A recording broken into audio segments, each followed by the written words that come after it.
నమస్తే. ఖచ్చితంగా మార్పు అనేది రావాలి. ముఖ్యంగా చెప్పుకోవాలంటే ఏదైతే రాజకీయ పార్టీలు ఉంటాయో వాటిల్లో కూడా వాళ్ళు చేసిన చిన్న చితక తప్పులను కూడా మార్చుకొని ఒక మంచి పార్టీలాగా ఎదగాలని అందరూ చూస్తుంటారు.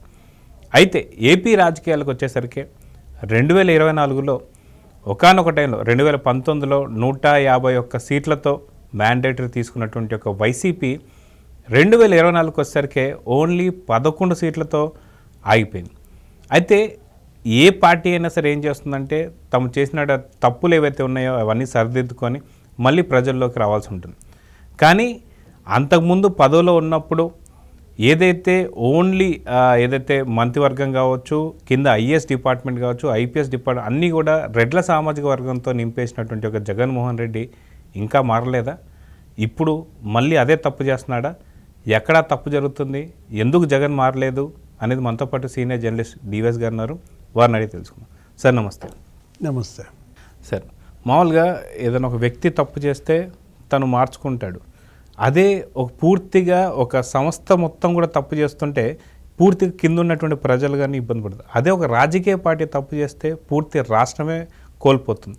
ఇలాంటి పరిస్థితుల్లో ఒకానొక టైంలో 151 సీట్లు మ్యాండేటరీతో వచ్చినటువంటి ఒక వైసీపీ మళ్ళీ ఇప్పుడు 2024 వచ్చేసరికి ఓన్లీ 11 సీట్లు కైవసం చేసుకుంది. అయితే వాళ్ళు చేసినటువంటి తప్పులు ఏంటి అనేది వాళ్ళకి పూర్తిగా తెలిసిపోయింది. ఎందుకంటే పూర్తి రెడ్డి సామాజిక వర్గాన్ని అటు ఐఏఎస్లో ఐపీఎస్లో పూర్తి పైన ఉన్నటువంటి ఒక మంత్రివర్గంలో కూడా వాళ్ళని పెట్టడంతోనే ఈ ఇబ్బందులు అని చెప్పి ప్రజలు డైరెక్ట్గా చెప్పేశారు. చాలామంది కూడా పబ్లిక్ బైట్స్ కానీ అవన్నీ చెప్పాయి. కానీ ఇంకా జగన్ మారలేదు అనే ఒక వార్తలు వస్తున్నాయి. దీన్ని ఎలా చూడాలంటారు? అంటే మారేవాడు జగన్ ఎలా అవుతాడా? మార్పు జగన్లో కోరుకోవడం అత్యాశ. ఎలుక తోక తెచ్చి ఎందాక ఉతికిన నలుపు నలుపే కానీ తెలుపుకు రాదు. అంటే జగన్మోహన్ రెడ్డి ఈరోజు ఎంపీలతో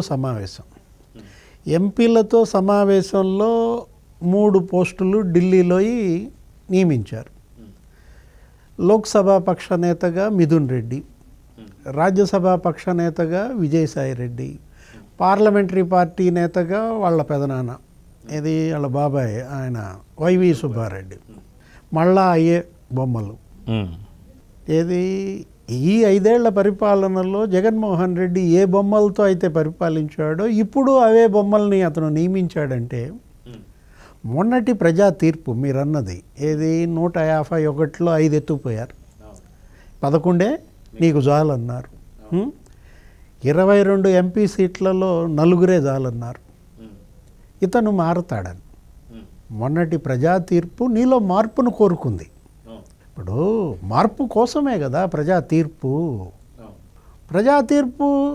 ఆ విధంగా ఉంది కాబట్టి నువ్వు మారాలా. కానీ నువ్వేంటి గత 5 ఏళ్ల పరిపాలనలో తన సొంత సామాజిక వర్గానికి చెందిన వాళ్ళకి 1000 మందికి పోస్టులు ఇచ్చాడని చెడ్డ పేరు తెచ్చుకున్నాడు. ఇది ఎక్కడ చూసినా ఇక వాళ్లే, ఏది కార్పొరేషన్ చైర్మన్లుగా వాళ్లే, మంత్రులుగా వాళ్లే, ఇప్పుడు అడ్వైజర్గా వాళ్లే, అటు నువ్వు అన్నట్టు ఐపీఎస్లు వాళ్లే, ఐఏఎస్లు వాళ్లే, ఇలా అందరినీ తన చుట్టూ తన సామాజిక వర్గంతో పెట్టుకోబట్టే ఇవాళ ప్రజలు అతన్ని అంతగా విరక్తి పుట్టింది. ఈ స్థాయికి అతన్ని పతనం చేశారు. ఇంత పతనమైనా అతనిలో మార్పు లేదే అని అంటున్నారు.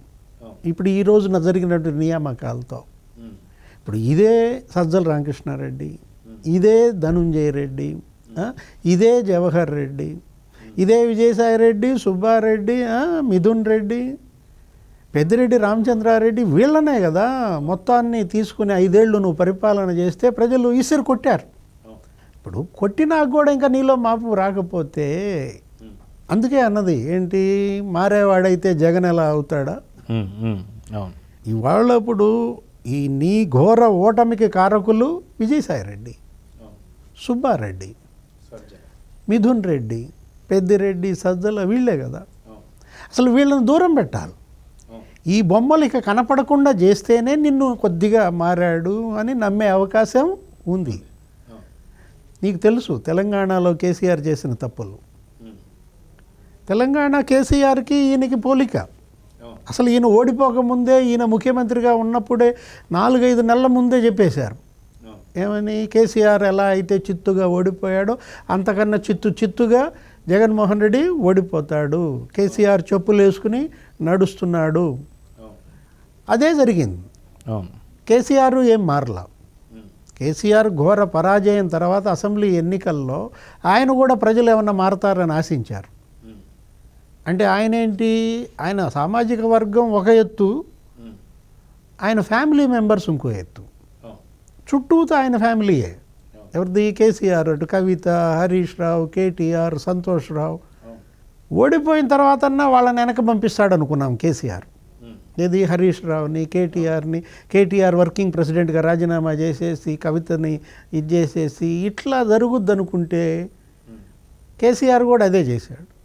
అదే ఇటుపక్క లెఫ్ట్ హరీష్ రావు, రైట్ కేటీఆర్, ముందు కవిత, వెనక సంతోష్ రావు, అట్లాగే నడుస్తూ ఏం జరిగింది? పార్లమెంట్ ఎన్నికలకు వస్తే 0. అసెంబ్లీలో 37% ఓట్ బ్యాంక్ ఉన్న కేసీఆర్ 4 నెలల్లో పార్లమెంట్ ఎన్నికల్లో 17%కి పడిపోయాడు. 20% ఓటు ఎరోడ్ అయిపోయింది. 4 నెలల్లో 20% ఓట్ బ్యాంకు కోత కోసారంటే అది మామూలు కోత కాదు, ఊస కోత అన్నమాట.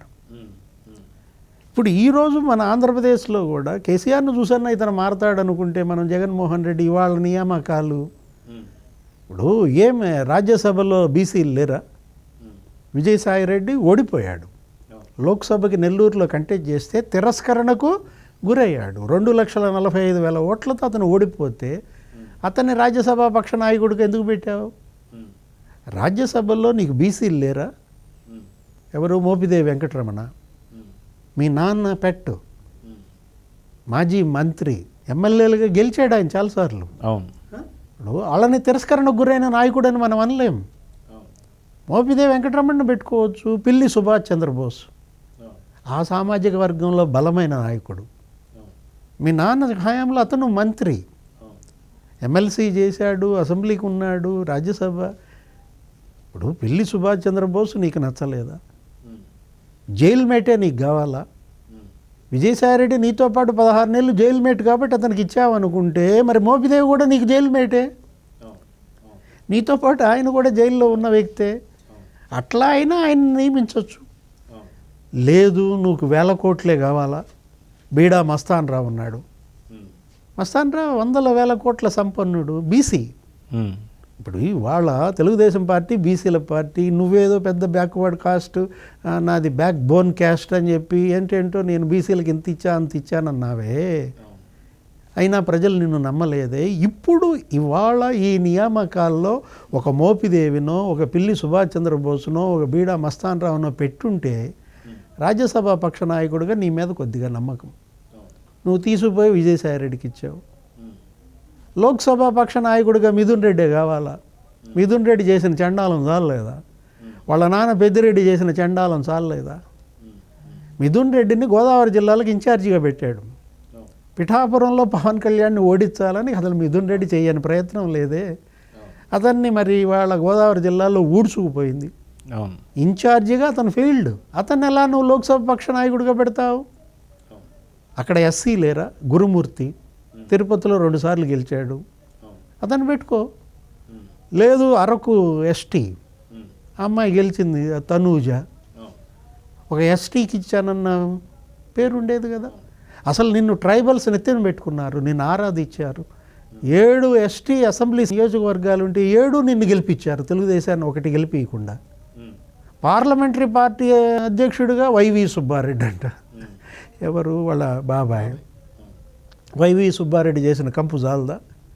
ప్రకాశం జిల్లా మొత్తం ఊడ్చుకుపోయింది. బాలినేని అతను తన్నుకు చచ్చి, నీ కుటుంబంలో కుంపే కదా. బాలినేనికి అతనంటే పడదు, అతనంటే బాలినేని పడదు, ఇద్దరు కలిసి నిన్ను మడిచిపెట్టారు.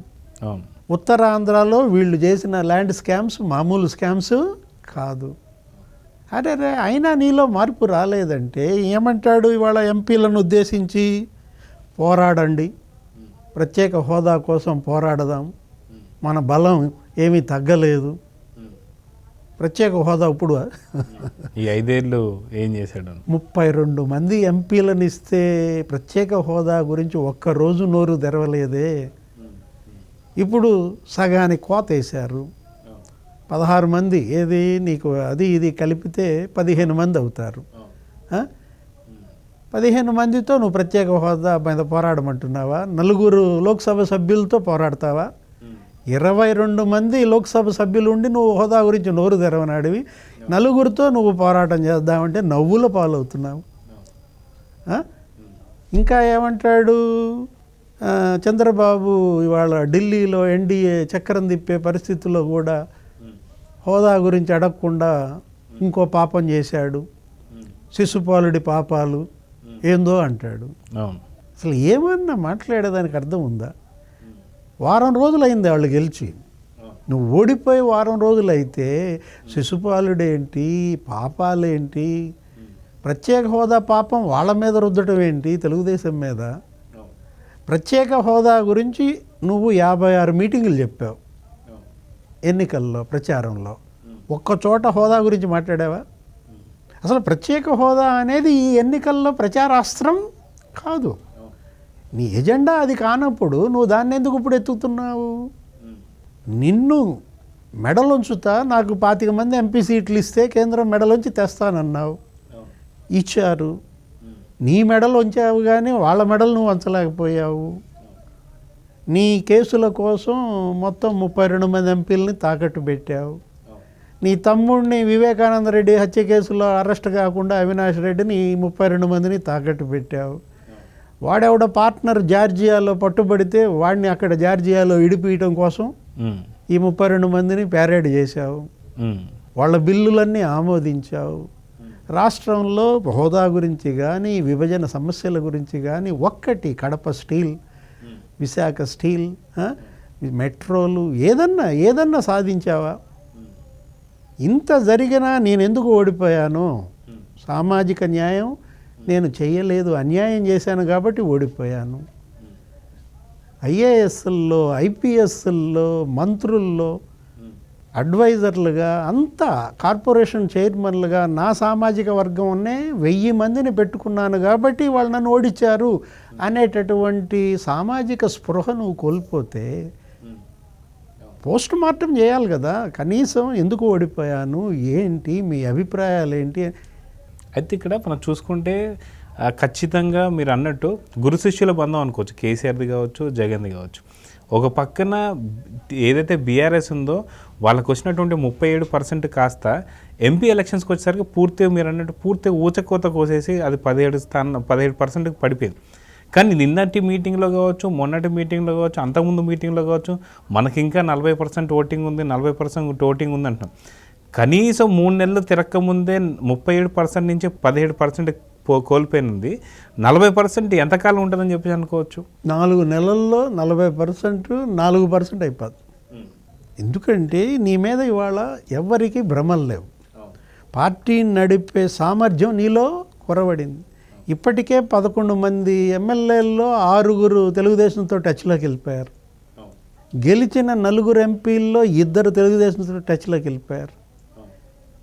నువ్వు నీ పార్టీని నడపటం చేతగాక మూతేయటానికి సిద్ధంగా ఉన్న నువ్వు నిబ్బరాన్ని కోల్పోయింది వాళ్ళు కాదు, నువ్వు కోల్పోయావు.